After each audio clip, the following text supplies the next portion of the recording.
എല്ലാം പഠിച്ചിട്ടുണ്ട്. കാക്കയുടെ കഥ ഓഡിയൻസ് വേണം, എന്നാലേ ഒക്കെ മാറുള്ളൂ. പറയും. നമസ്കാരം കൂട്ടുകാരെ.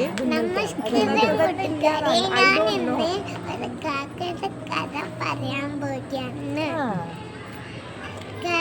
മരത്തിന്റെ മുകളിലിരിക്കുന്നുണ്ടായിരുന്നു. അവന് വല്ലാതെ ദാഹിക്കുന്നുണ്ടായിരുന്നു. അവന് ഇവിടെയൊക്കെ ചുറ്റി നോക്കി. കുടത്തിൽ കുറച്ച് വെള്ളം കണ്ടു. അവൻ്റെ കൊക്കിട്ട് കുടിക്കാൻ കഴിയില്ലായിരുന്നു.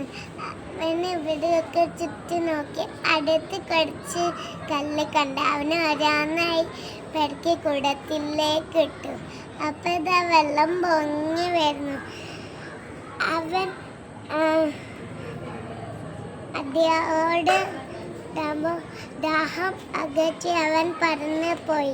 ഇതിൽ നിന്ന് എന്ത് മനസ്സിലായി? ബുദ്ധി ഉപയോഗിച്ച് എന്ത് പ്രശ്നം വന്നാലും നേരിടണം. എൻ്റെ കഥ നിങ്ങൾക്ക് ഇഷ്ടമായോ? നന്ദി.